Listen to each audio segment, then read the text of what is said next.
Welcome into Rick Renner, Texas High School Hysteria. Make sure you tune in to our weekly show on YouTube and also subscribe to Apple and Google Podcasts, Spotify, Amazon Music, iHeartRadio, Pandora, or wherever else you listen to podcasts. Just ask Siri or Alexa to play it. Well, they say you can never go home again unless you the Manvel. Ladies and gentlemen, welcome to the show. The one and only Kirk Martin, the man who built Manvel from scratch into a national phenomenon and a continual state championship contender. Coach, how you doing, buddy? Man, I'm fired up. I'm so excited to be on your show. I pinch myself every day that I get to coach these Mavericks. So excited. Tell me about that process, because I think about what happened with the Alvin ISD the other day. I know you got a little emotional when they handed the keys to you and the program once again. What was that moment like for you? Just really, really special. I mean, golly, it was a situation where you said it, going home. I mean, I was here 12 years, opened the doors of this place, got to design a lot of the aspects of athletics, or help design anyway. And, it's going to be special finishing what I started, so I don't have the right words, I guess. It's really, it is an emotional thing for me. This is my baby. And, I'm just so excited. There's no other high school in America I'd rather be at than right here. Well, and I know that it was a very special place for you to be at Colleyville Heritage in the DFW area. You brought them all kinds of success, 3 straight years of getting to the playoffs, the first 12-win season in school history, got to the regional final. I know it was a difficult decision to leave Colleyville Heritage and go back home for yourself there in the greater Houston area. But what did you like about the Colleyville Heritage area so much? I love the kids most of all. I mean, golly, they worked their tail off and just really good kids, and gave you, every ounce of everything they had. I loved Colleyville. I absolutely loved it. And it was a hard decision. I mean, not a lot of people know the ins and outs of what all happened for me to be here. And, I toiled back and forth, with coming here, just because I just felt like I was leaving, some kiddos that had given me everything that they ever had. And so it was special. Great place, unbelievable facilities, terrific parents, support, just the whole deal. I was not unhappy. I was very happy. But I kept having this yearning, to come back home and like I said, finish what I started here. And I raised my kids here.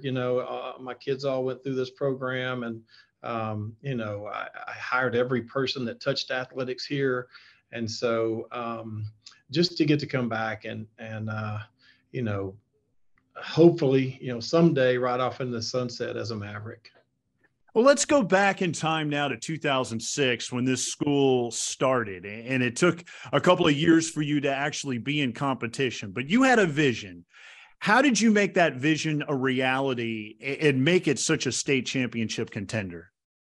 Well, I think it all starts, with kids, and it was my desire for someday to see little kids, running around in the yards wanting to be a Maverick. There was no school here. There was nothing, it was, to open it, just a little rural town, not much here. And now it's exploded and lots of houses around it and that kind of stuff now. But man, when we started, I wanted to be relevant.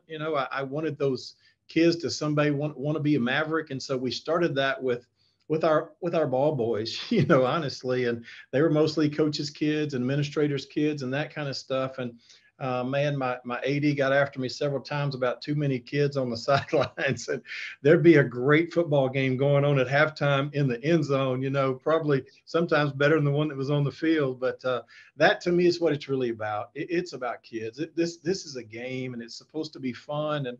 And I want people to love this program and love being a part of it, and really pour into it. And that just kind of grew and grew and grew. And we would do things, in the very beginning, we didn't have many fans and that kind of stuff. So we'd almost do a calf scramble, where all the kids are climbing over the fence to get out there, and we would let them all run through the tunnel with us, our helmet.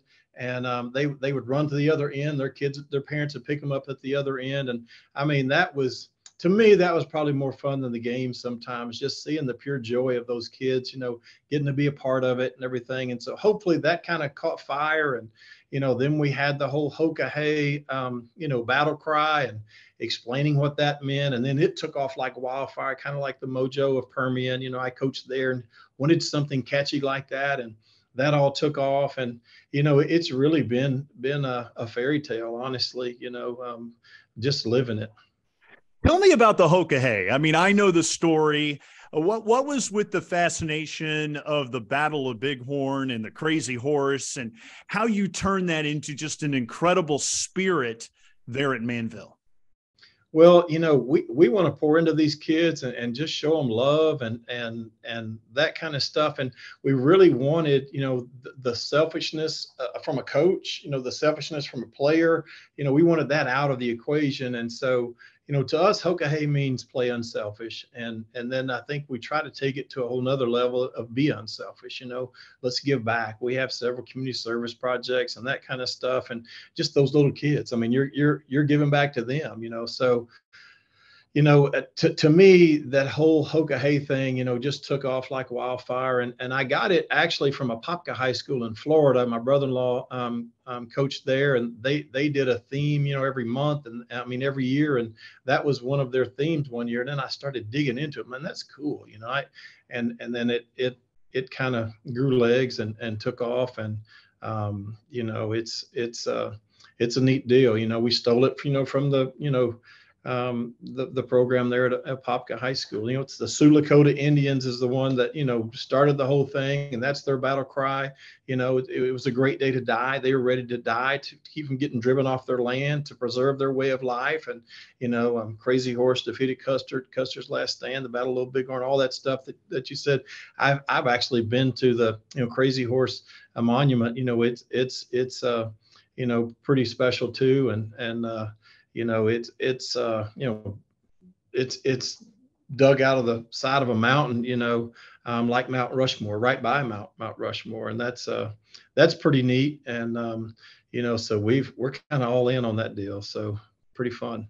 I love it. It's all over your shirts. You see the kids doing that battle cry. It's a lot of fun, and it's worked. You've been a winner no matter where you've been. And that's the thing that's the most interesting to me, is when you built the program into such a winner, how did you build that winning culture when really nobody in the community even knew what that was? Well, I really honestly believe it's just pouring love into kids. I mean, it just comes down to that one word. If you truly love kids, you're going to have a really good product, because those kids are going to love you back. And all of a sudden they're going to be, playing at a higher level than they ever thought they could, or you ever thought they could. And that just builds, trust and momentum, and, people want to be a part of that. And man, it's, I just think it's how our coaches go about it, and how we're going to treat kids, and what we're going to do, for them, both on and off the field. And I think that's infectious, and it kind of, builds on itself and turns into that snowball that you want. And then winning becomes contagious. And before you know it, you've done some pretty good stuff. So. Yeah, you look at the winning, it really is unmatched what you were able to do there. 108 wins in the first 133 games, 8 consecutive playoff runs. You won 11 or more games 8 times, 2 state championships. You had one where you ran into Aledo back in 2011, and of course Highland Park in 2017, and what I consider one of the greatest state championships that has ever been played in this state's history. You look at all of that success, and now that you're back, it really does feel like a fairy tale ending, because now it's unfinished business, right? And that opportunity to finally win a state championship there. That's our goal. Absolutely, that's our goal. And our kids expect to be there this year. I mean, this ain't a rebuild. This isn't something that, we're coming in trying to build for the future and all that mess. It's right now. And man, our kids are working so hard in the weight room, and we've had a couple days outside of football drills and that kind of stuff. But, we got thousands of kids running track, and I think that helps you. We got a lot of kids playing other sports, and, I preach that. I'm a multi-sport kind of guy, and, just trying to, get them all, aligned like we want, and, just buy into that unselfishness and love each other and play for each other, and, play for their town, their school, their community, their coaches, their parents, their teammates, and just that whole deal. I'm excited. They've bought into everything I've sold so far. And, a lot of these kids are little brothers and cousins of, guys who came before. And, it's been 5 years, so I didn't coach any of these kids, obviously. But, I'm excited. They're excited. It's going to be fun. A lot has changed since you left this Alvin ISD. I mean, it was two schools, when you left in really the heyday of Manvel, and now it's 4, and you have 2 former assistants, actually 3 that are coaching in the Alvin ISD. One, of course, the great Brad Butler over there at Shadow Creek, who ended up winning a state championship in 2019. And how ironic that you're going to start the season with him in the Gridiron Classic at Freedom Field, a stadium that really you could say that you helped build. How special is that going to be to start off Act 2 with that game? It's really neat. Brad's a really good dude and done a terrific job. We opened the school up together. So, I think he took a lot of the same, stuff that we did to build this. And, that thing opened up before I left, and I knew it was going to be a juggernaut, and it sure enough is, so really proud for him. And then Ray Garza at Iowa Colony, he's doing all the same things we did here as far as our boot camp goes, and the pouring into kids and all that kind of stuff too. So I'm really happy for those guys, man. A lot of people helped me, get in this chair, and I'm just thankful to have a tree that, there's a lot of head coaches out there that have been through our program and that are ultra successful. So I'm happy for those guys. And that Alvin area, of course, is where Nolan Ryan was born and raised. Is it surprising to you how much that area has grown? It's crazy. I mean, it's really exploded, even since I've been gone, 5 years, there's probably, I don't know, 5 or 6 more subdivisions that have popped up, all around Manvel. And, the whole, Nolan Ryan Junior High, that whole area, whenever I was here, was awesome. That was the largest master plan community in all of Houston. Well, now there's a bunch of those, all around us. And so it's nuts, how this place has exploded. Heck, we're even getting an HEB down the road. So hey, that says a lot. Well, I look at the district that Manvel has played in. It's always been one of the toughest. You think about Richmond Foster, Angleton, the Magnolias. Do you think that this district gets you more road tested than probably other areas in the state to be able to handle the day in and day out of trying to advance and get to a state championship game? Yeah, no doubt. I mean, there's not a weak sister in the bunch. We're going to have to play our tails off every week, and you wouldn't want it any different. Our kids will be battle tested. Once the playoffs get here, and that'll be fun for them. And so, hopefully we can grow some depth as we go and do some things there. But man, it's a really tough district. We were in a booger bear, when we opened up, and 2 different years, our 4th place team, we called it the Little Southwest Conference and that kind of stuff. But man, it was tough. We had Angleton, and that was with the Diggs and all those guys that had phenomenal speed, and Friendswood was really good. Texas City, was just coming off winning state championships.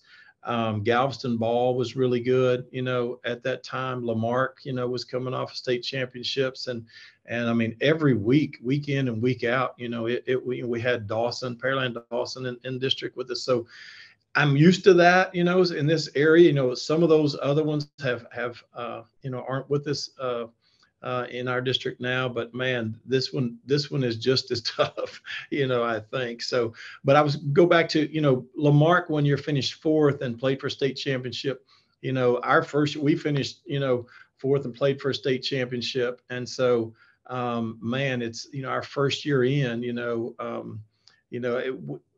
10 years, in the making, but, 8, real years, we went to quarterfinals or more, and so, I'll have that parent meeting and we'll, preach the same thing. Don't make any plans for Thanksgiving, because we fully expect to be practicing on Thanksgiving Day. And that's an expectation, so, all the parents and kids will know, what time, and what day the state championship game is, for 5A Division I and all that stuff. So, that'll be what we're shooting for. You got to take it one day at a time, and that kind of deal, one game at a time once you get rolling. But man, that's our goal. So we'll see. Yeah, you don't want any parents taking ski trips to Lake Tahoe in the middle of a playoff run. That's definitely good advice right there. Well, I look at all the teams that you put out there, great winning teams and great players. You talked about the players. I don't want to put you on the spot, but you have coached dozens and dozens of major Division I talent. If you were able to kind of narrow that down, and I know it's not easy, to a top 5 that you've ever coached, what would be your top 5? Whew, man, that has put me on the spot. Well, I slept with a couple of them's moms, Coda and Kaysen, and if I don't mention them, she's not going to do that anymore. So, gosh, Kaysen took us to state championship, but he had to fill the shoes of Deriq King and Kyle Trask, and that was huge. Deneric Prince is really having a great combine and all that stuff. I fully expect to see him, doing things in NFL. Golly, there's so many. Tywan Johnson that played at Arkansas was a special defensive end. Coda just signed with the Saints, so I'm fired up about that. Kaysen's been named the starter at Tiffin University, so I'm fired up about that. But Deriq was awfully special, that guy, tremendous leader. And then Kyle, just, to do Kyle what he, Trash, yeah. He's with Tampa Bay now and maybe the starter this next year, to do what he did doesn't happen, in high school or in college. The whole Kyle Trask story, everybody needs to, see that deal to be, a backup and not, jump ship and transfer and all that kind of stuff. He got some real minutes and we got to sell him to colleges and everything like that. And I told every college recruiter that came through, I'm going to be the guy that cut Michael Jordan, so we're going to do a 30 for 30 on this kid someday. And he's going to, be breaking all of, Brady's records. At that time, it was Manning's records, but, gosh, he has surpassed, he's at least met all those expectations and so proud for him. So those two guys, have to be in the top 5 for sure. Coda was just a steady Eddie. He was all state, 2 years in a row defensive end and, then went to college and played O-line and been in the NFL for a little while. So he'd have to be in that as well. Tywan Johnson, I said, gosh, man, there's so many, but those guys would be, have to be up there. Shane McCarley, he was pretty special. Kerryon Parker was a really good receiver. I don't know. There's too many. We got past 5 really quick, and I understand why you did that. Hey, I'm also looking forward to seeing Coda do his thing there with the New Orleans Saints. He's really putting together a nice NFL career, and I know that was a special time for you and Coda to be back at Syracuse. And if you know, I'm representing my alma mater over here. That's I right. was very proud that you guys were there together, and really gave that program the best winning it had seen in decades, going 10-3 that year with a nice bowl win. Tell me about that brief college experience for you. What do you take from that? Because you continued your winning. You were there with Coach Babers and doing big things. But what do you take from that? Because you've always said, hey, I'm a high school coach, even though I was coaching college for a little while. That's exactly right. High school is who I am, and really fits me a lot better. The whole relationship piece, get to build and pour into them, and especially with the portal nowadays and everything else there, gosh, I really enjoyed it. I love the opportunity and had a great time. And like you said, got to coach Coda, both in high school and in college. And how often does that happen? So, but it's, I learned a lot, and had a lot of recruiters come through here, so I felt like I knew the recruiting piece a little bit, and I at least knew what I liked. So I had a good time. I got to see a lot of different things and play in some really big stadiums. We had stinking Clemson beat. Yes. We had those guys beat at their place, and ended up.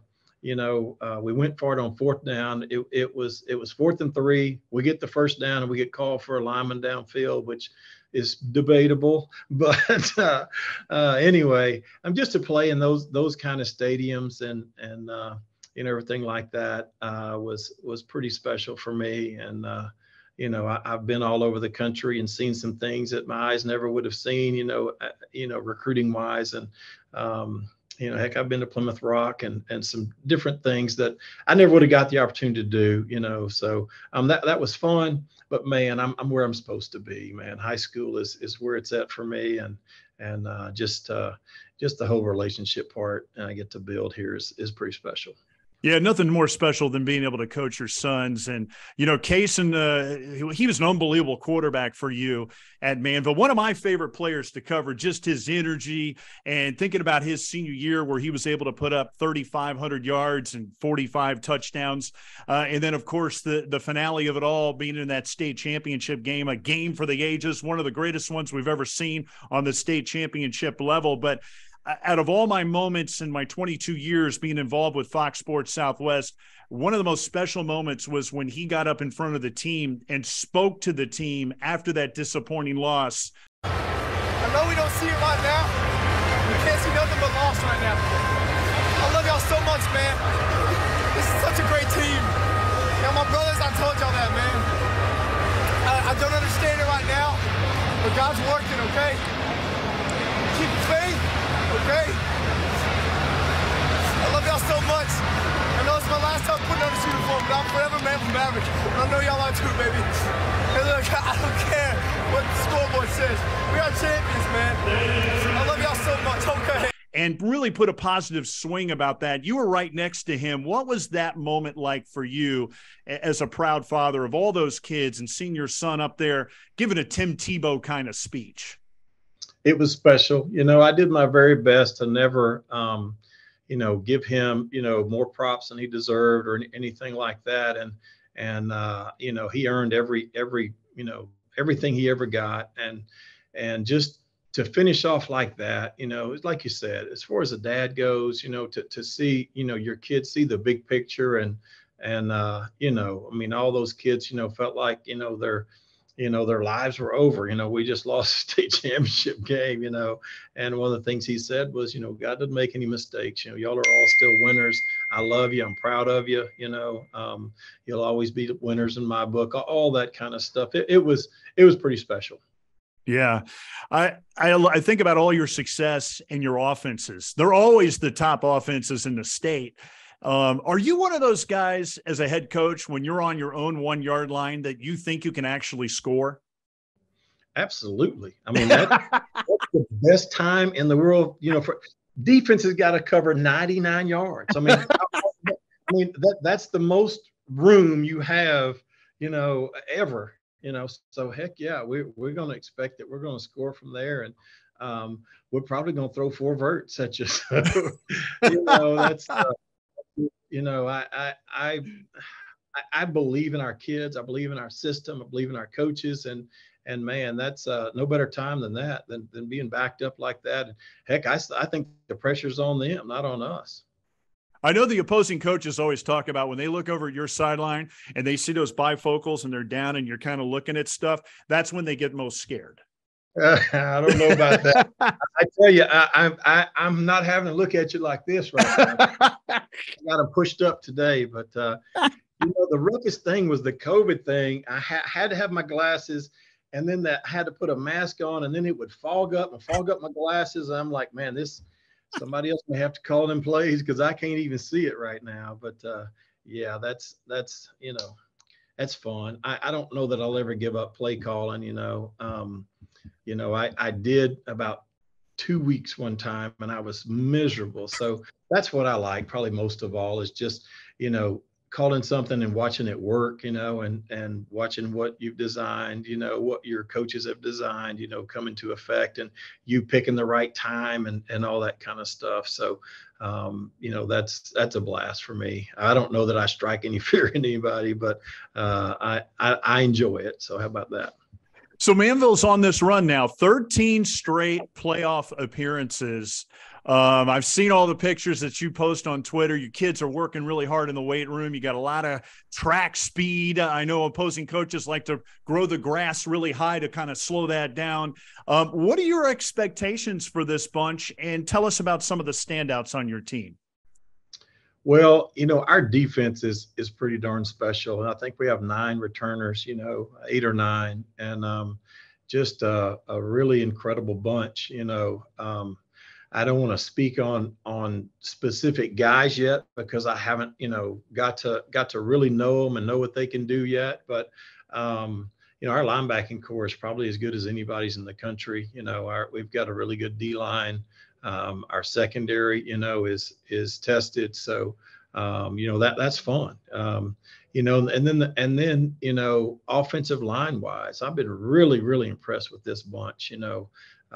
We're athletic, at tackle, and we're big at guard, and our center's a good player too. I'm excited about our O-line. We've got some receivers that can go get it too. So, I'm excited. I don't know how it's going to turn out, but right now, we hadn't lost a game, and everybody loves me, so that's fun. Come on, man! Everybody loves you. So we can't forget about London. He is probably one of the most surprising sons you have. How's he doing? I know he turned into a big star there at Texas State.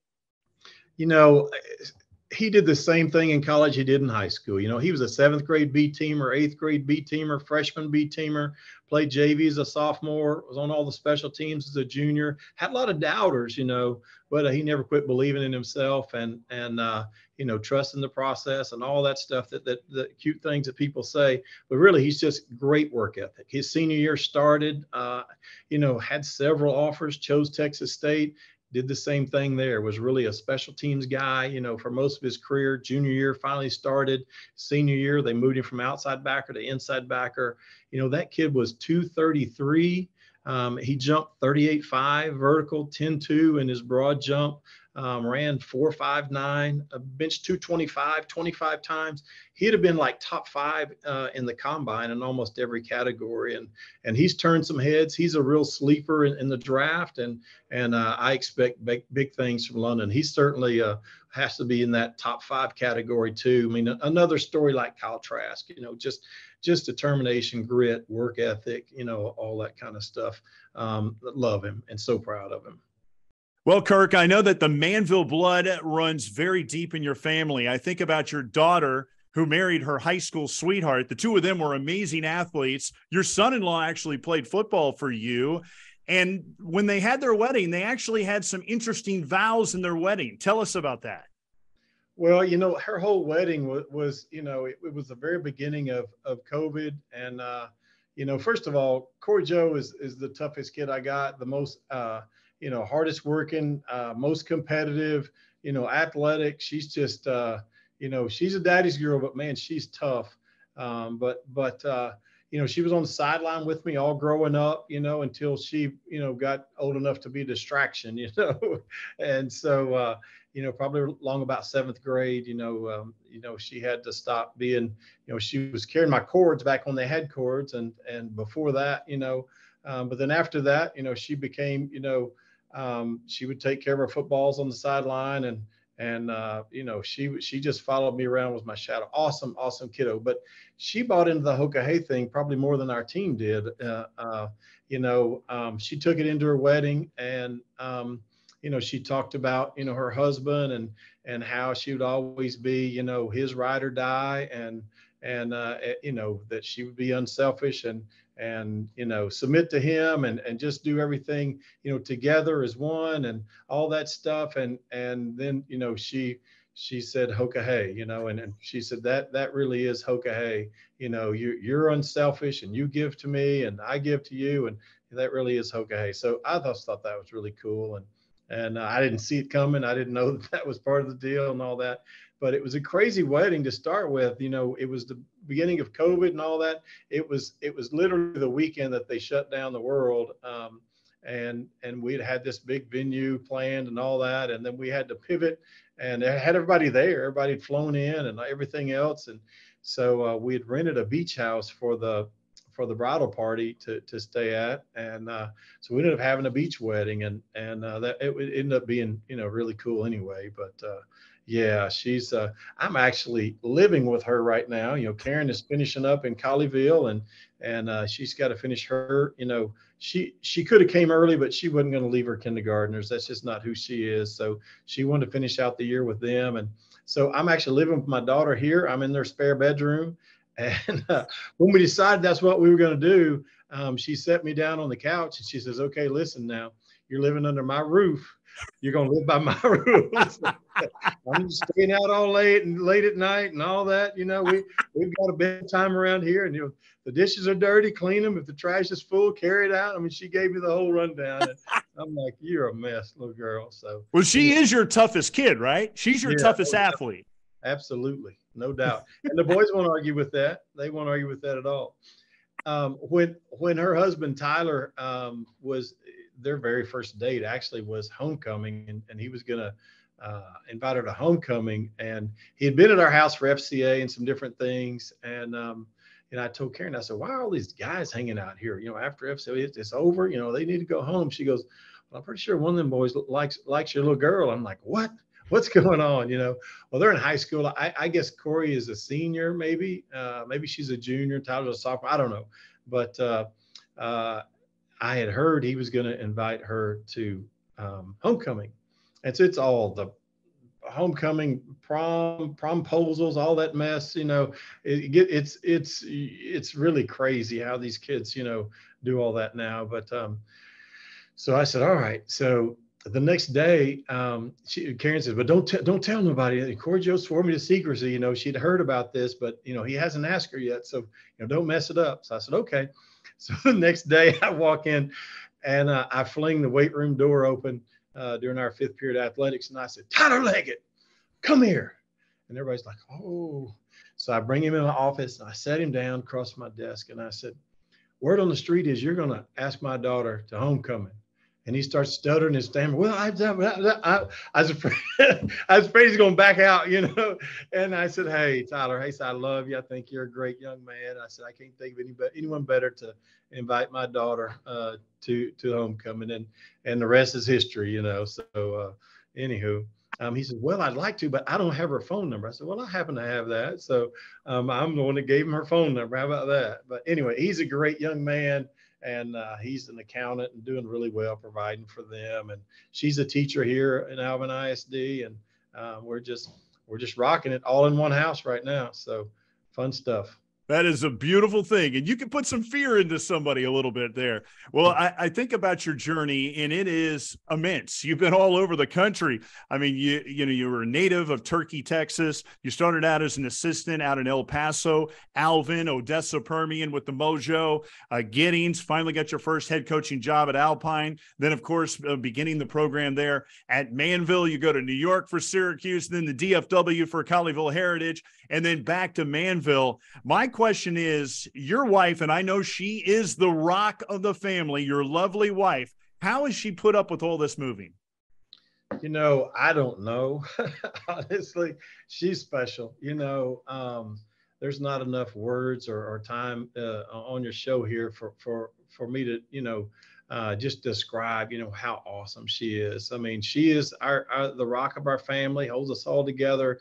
A coach's wife is really a single parent, during the season. And a lot of times, even after the season with coaches doing second sports and everything like that. And I always try to bring in our young coaches and wives. We'll have a coaches party at the beginning of the year and explain to them, what they're really getting into and try to help them understand that this is your husband's calling and he's going to touch so many lives. And I'm just thankful for you. And you're going to have to hold it all together at home. And, Caren was, she'll sit with them and mentor them a little bit and that kind of stuff. But man, she's been awesome. Like you said, I mean, about time you get settled somewhere and things are going well and you think you're putting down some roots, you're another opportunity, comes up and she's just followed me everywhere. I've chased my dream, all over the world. And she's just been right there by my side and my biggest cheerleader. And she's always involved with our kids, our players,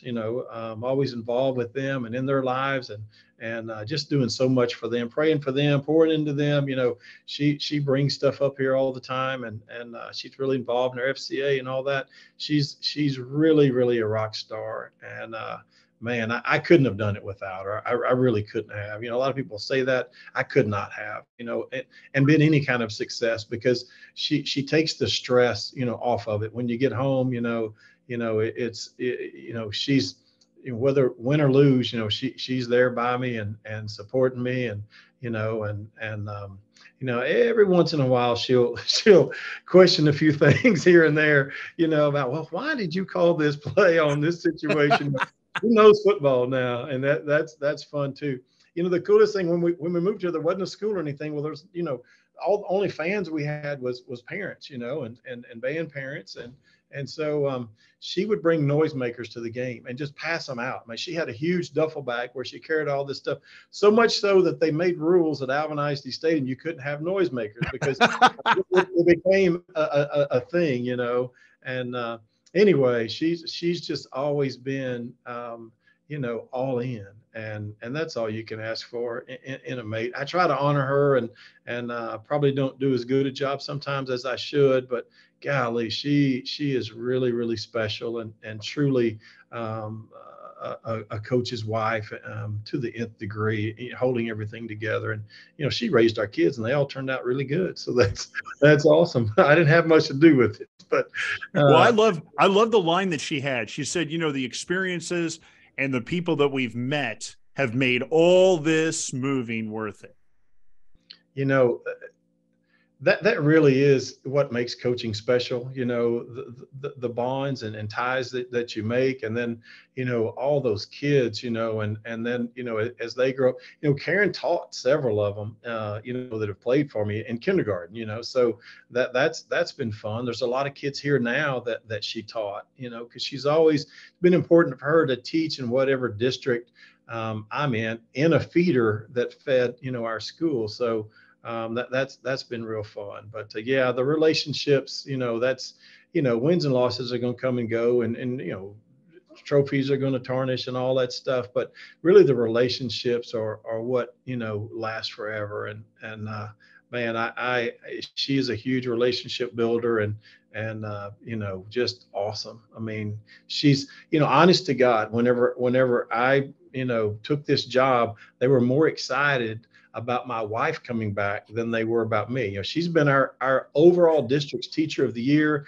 And she's been nominated multiple times, and she won't accept nominations because she wants somebody else to get that now and all that kind of stuff. But literally at the board meeting, when I was announced, all the elementary principals were literally fussing and fighting over her, because she has really done so well in our district and made a huge name for herself too. So she's awesome. Well, Coach Martin, we can't wait to see how Act 2 goes. Looking so forward to it, and glad to have you back in the greater Houston area. Thank you so much for doing this, and continued success.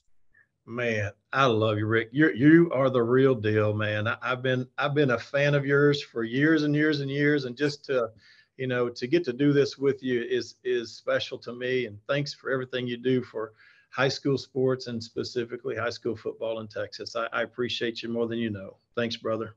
Thank you so much, Coach. Appreciate it. Thanks so much for checking out Rick Renner, Texas High School Hysteria. Make sure you subscribe and never miss an episode.